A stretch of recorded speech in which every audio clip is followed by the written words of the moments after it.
Moi vaan kaikille! Tänään tehdäänkin Frozen-kakku. Frozen-elokuvan ilmestymisestä on jo aikaa, mutta tämä on oikein semmoinen kestosuosikkiaihe pienten tyttöjen syntymäpäivillä ja tämä kakku meneekin mun kaverin tytön 6V-synttäreille. Tehdään tänään jotain vähän erilaista. Mä kokeilen tämmöistä jättimäistä lumisadepalloa ja mulla on tämmönen silikoninen jättimuffinivuoka. Mä ostin tämän jostakin ulkomailta, näitä oli vähän vaikea jossakin vaiheessa löytää, mutta jos löytää semmoisen metallisen, niin sekin toimii ihan hyvin. Ja me tarvitaan nyt vain tätä pohjamuottia. Ja mä paistoin tämän kakun nyt sitten tässä vuossa. Ja tämä on mun supersuklaisen kakkupohjan ohjeella tehty, löytyy tuosta. Tarkemmin 4 munan ohje riittää tähän, tästä kakusta riittää sitten noin 15 henkilölle. Sitten me tarvitaan tämmönen kulho, lasinen kulho. Tätä ei tietenkään syödä, mutta me koristellaan tämä ja tämä tulee sitten siihen päälle. Tämän toki voi jättää poiskin, jos haluaa. Ja sitten leipomaan. Otetaan meidän kakkupohja, tasoitellaan tätä pintaa. Sitten mä myöskin kavennan näitä reunoja, koska tehdään meidän kakkuun semmonen suklaakuori. Ja jotta tämä kakku mahtuu sitten siihen kuoreen, niin tätä täytyy vähän kaventaa. Voi olla, että joutuu vähän lisääkin leikkaamaan sitten vielä jatkossa. Sitten tämä kakku leikataan 3 osaan. Tämä on aika korkea. Tämän voisi leikata vaikka 4 osaankin. Ja jos nyt haluaa olla oikein tarkka, niin voi ottaa viivottimen ja mitata vaikka 2 senttiä tuosta alhaalta ylöspäin ja tehdä semmoisia apuviivoja tänne ympäri kakkua, niin tulee varmasti tasaiset pohjapalat, mutta minä en niin tarkkaan koskaan leikkaamaan, vaan silmämääräisesti. Terävällä sahalaitaisella puukolla leikkaan kakun 3 osaan ja katson, että tämä veitsi pysyy koko ajan vaakatasossa. Silloin tästä tulee melko tasainen lopputulos, mutta toki tätäkin joutuu vähän harjoittelemaan. Sitten kun tämä kakku täytetään, niin ei sitä lopputuloksesta nyt huomaa, että onko nämä palaset millilleen tasaiset. Seuraavaksi sitten täyte. Tässä on 2,5 desiä kermaa vaahdotettuna. Sitten mä lisäsin joukkoon 200 grammaa vaniljatuorejuustoa ja mä lisään vielä 100 grammaa valkosuklaata, joka on sulatettu mikrossa puolella teholla 30 sekunnin pätkissä välillä sekoittaen. Mikro lämmittää epätasaisesti ja lisätään tämä nyt sitten tänne joukkoon. Ja tämä täyte on siinä mielessä helppo, että mä en lisää tänne enää liivotelehtiä, koska tämä suklaa jämäköittää tätä meidän vaahtoa ja se meidän suklaakuori myöskin pitää sitten tämän kakun tosi hyvin kasassa. Joten sekoitetaan vain nämä ainekset keskenään ja meillä on ihana valkosuklainen täyte suklaapohjaa varten.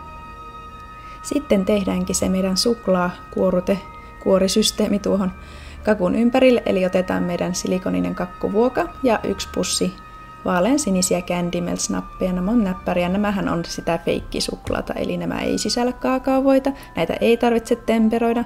Nämä on tälleen monimutkaisten koristeiden valmistuksessa ihan ehdottomia. Näitä löytää leivontatarvikeliikkeestä netistä, mutta voi näitä löytää ihan markettien leivontahyllyistä. Kaadetaan kaikki kulhoon ja lämmitetään mikrossa puolella teholla. Ensin minuutti, sitten sekoitetaan ja sitten 30 sekunnin pätkissä välillä sekoittaen, kunnes tämä seos on tasaista. Sitten kaadetaan tämä kaikki suklaa tänne vuokaan ja levitetään se tasaisesti tänne reunoille asti. Tätä voi tälleen vähän pyöritellä tai vaikka lusikallakin vähän avittaa, että varmasti joka puolelle tulisi tuota suklaata tasaiseksi kerrokseksi.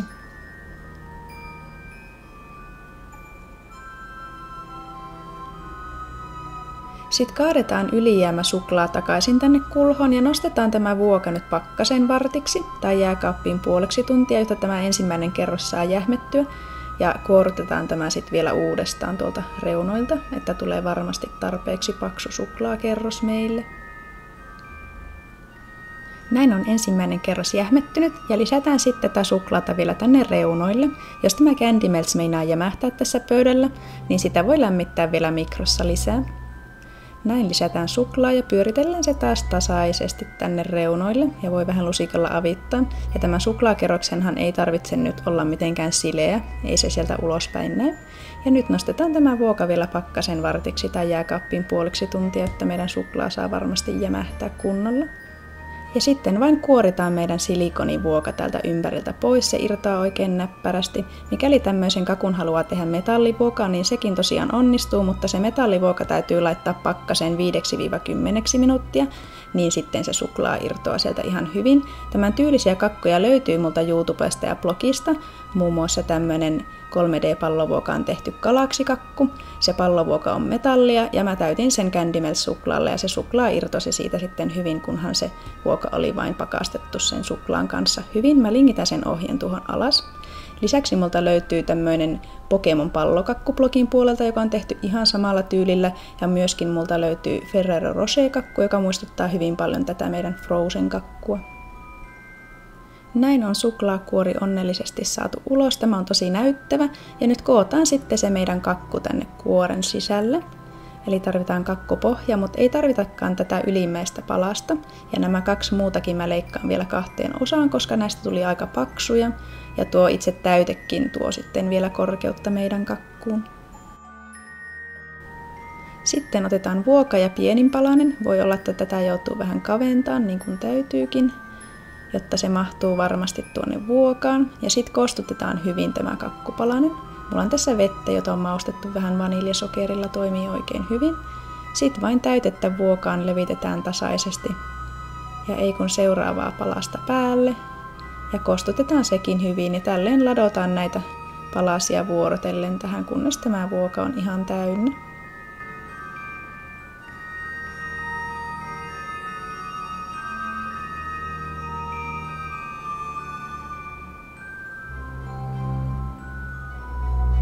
Sitten kun vuoka alkaa olla täynnä, niin peitetään se kelmulle ja nostetaan jääkaappiin jähmettymään tunnin ajaksi, niin se saa makustua siellä. Tämän voi antaa maustua ihan vaikka seuraavaan päiväänkin, säilyy kyllä hyvin.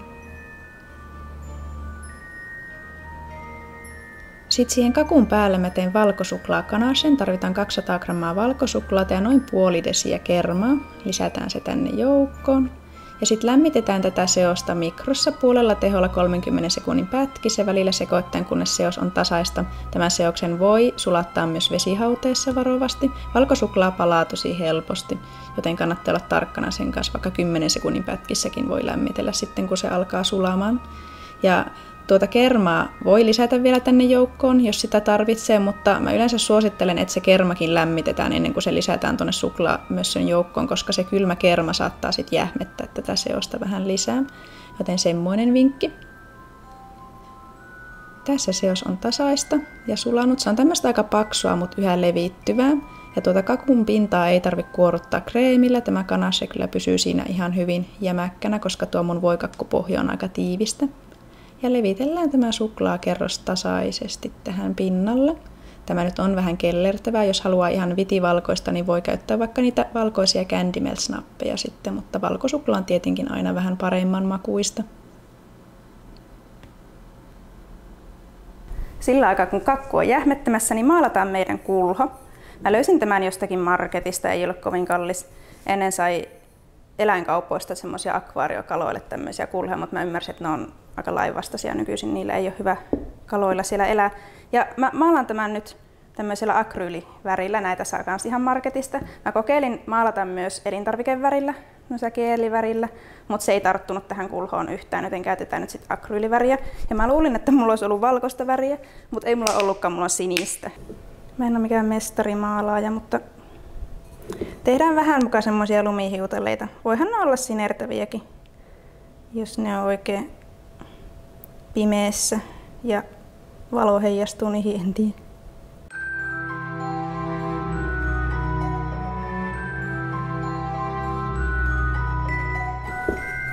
Näin on kulho valmis.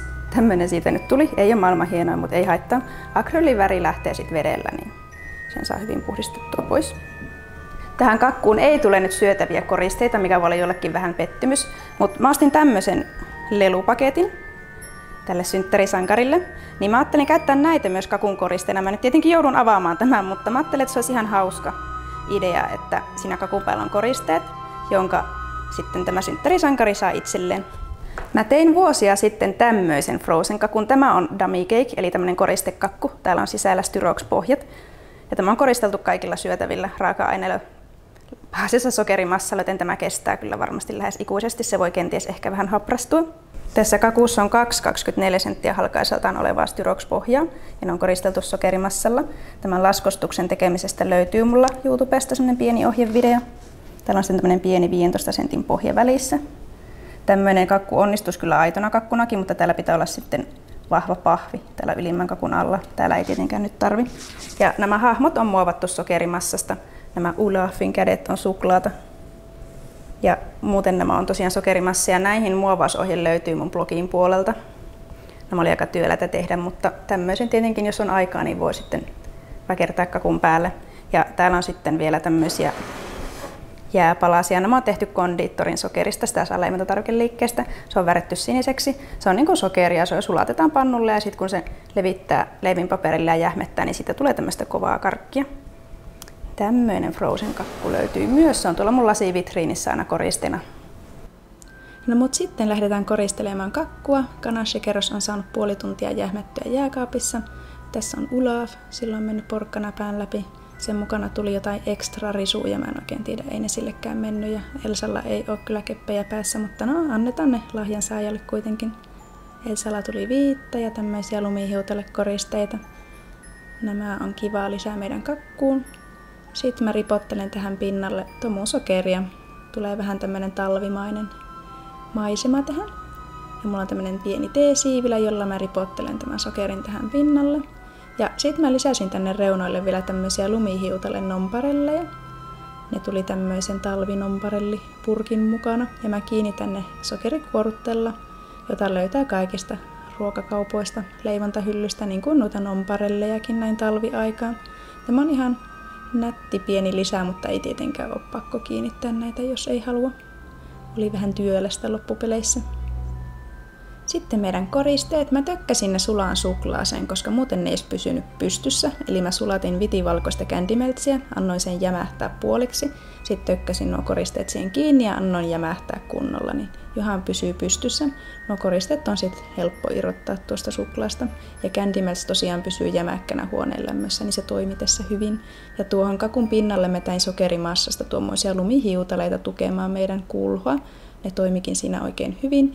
Näin nostetaan kulho päälle ja kakku on valmis. Mä en nyt tätä tähän kiinnitä, koska mä laitoin sen vasta tarjoulupäivänä.